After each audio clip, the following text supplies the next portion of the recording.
Kepemimpinan menurut ahli Soekarto adalah kemampuan dan kesiapan yang dimiliki oleh seseorang untuk dapat mempengaruhi, mendorong, mengajak, menuntun, dan menggerakkan. Kalau perlu memaksa orang lain agar ia menerima pengaruh atau ia menerima sesuatu dan selanjutnya berbuat sesuatu yang dapat membantu pencapaian tujuan dari sebuah organisasi tersebut. Dari pengertian tersebut dapat disimpulkan hal-hal yang penting mengenai kepemimpinan, antara lain: 1. Kepemimpinan itu pada hakikatnya berhubungan dengan tenaga manusia. 2. Kepemimpinan itu pada hakikatnya hanya terdapat pada kelompok yang terorganisasi. Yang ketiga, yaitu sebagai satu kekuatan atau potensi.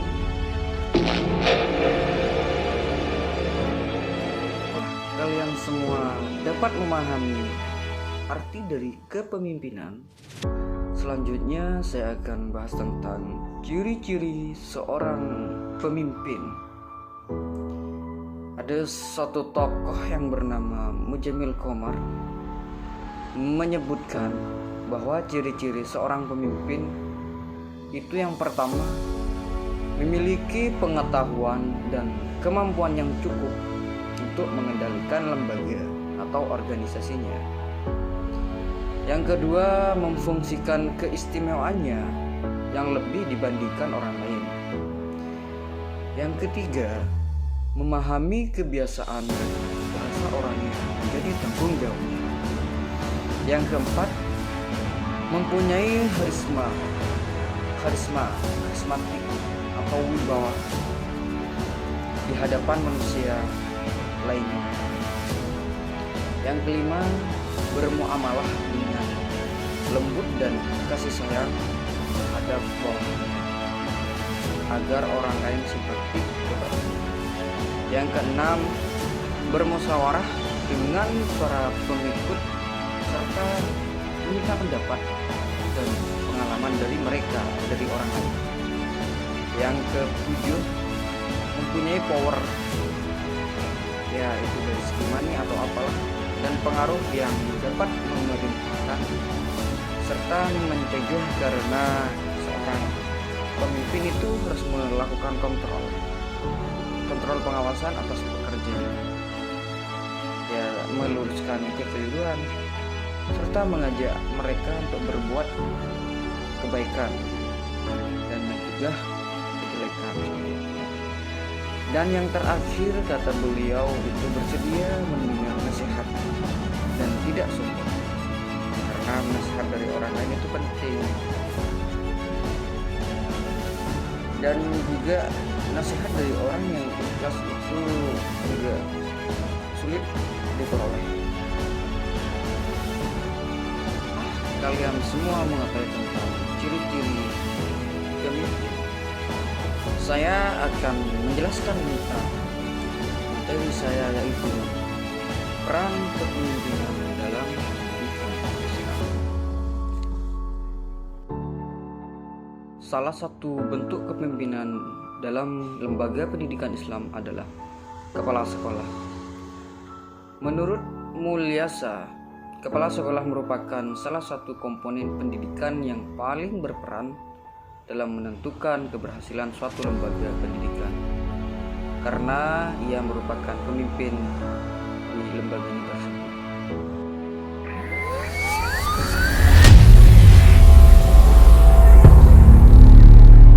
Kualitas dan kompetensi kepala sekolah secara umum setidaknya mengacu kepada 4 hal pokok. Yang pertama, sifat dan keterampilan kepemimpinan. Kedua, kemampuan pemecahan masalah. Ketiga, keterampilan sosial. Dan yang terakhir, pengetahuan dan kompetensi.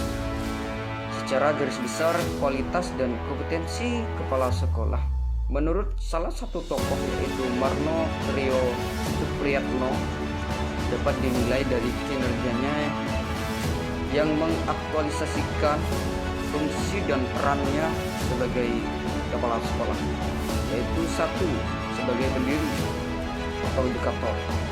Maksudnya itu mampu membimbing guru dalam melaksanakan tugas, mampu memberikan alternatif pembelajaran yang efektif, mampu membimbing bermacam-macam kegiatan kesiswaan, dan mampu memberikan alternatif. Fungsi kedua yaitu sebagai manajer. Pertama, maksudnya sebagai manajer itu adalah kemampuan menyusun organisasi personal dengan uraian tugas sesuai dengan standar yang ada, kemampuan menggerakkan stafnya dan segala sumber daya yang ada, serta lebih lanjut memberikan acuan yang dinamis dalam kegiatan rutin dan temporer, mampu menyusun program secara sistematis. Itu adalah fungsi yang kedua sebagai manajer. Yang ketiga yaitu sebagai administrator. Maksudnya itu mampu mengelola semua perangkat KBM atau kegiatan belajar mengajar secara sempurna dengan bukti berupa data administrasi yang akurat. Dua, kemampuan mengelola administrasi kesiswaan, ketenagaan, keuangan, sarana dan prasarana, dan administrasi persuratan dengan ketentuan yang berlaku. Itu merupakan fungsi dari administrator. Fungsi yang ketiga. Yang keempat sebagai supervisor. Kegiatan utama pendidikan di sekolah dalam rangka mewujudkan tujuan yang ada,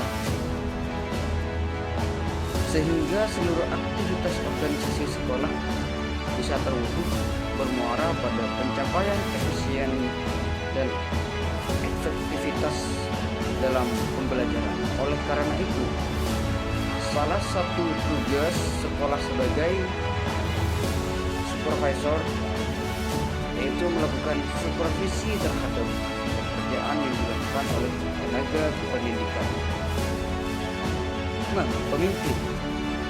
Kepala sekolah sebagai leader harus mampu memberikan petunjuk dan pengawasan, meningkatkan kemampuan tenaga kependidikan, membuka komunikasi dua arah, dan mendelegasikan tugas.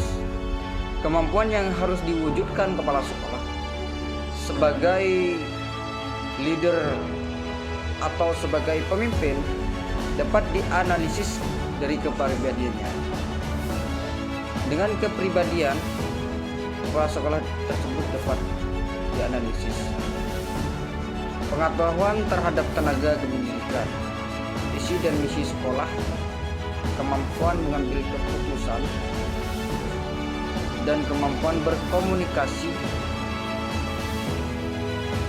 Kepribadian kepala sekolah sebagai leader harus jujur, percaya diri, ikhlas, adil, dan tanggung jawab. Juga dapat mengambil atau berani dalam mengambil risiko dalam berkeputusan, teladan dan emosi yang stabil. Yang terakhir yaitu sebagai inovator. Kepala sekolah sebagai inovator akan tercermin dari cara-cara ia melakukan pekerjaannya secara konstruktif, kreatif, delegatif, integratif, rasional, dan objektif. Pragmatis. Keteladanannya akan dinilai dari sifat atau sebuah karakter dari sekolah tersebut. Juga harus disiplin dan fleksibel. Jangan lupa subscribe dan like video YouTube saya. Dan apabila ada kesalahan dari saya, mohon maaf yang sebesar-besarnya. Billahi taufik wal hidayah. Wassalamualaikum.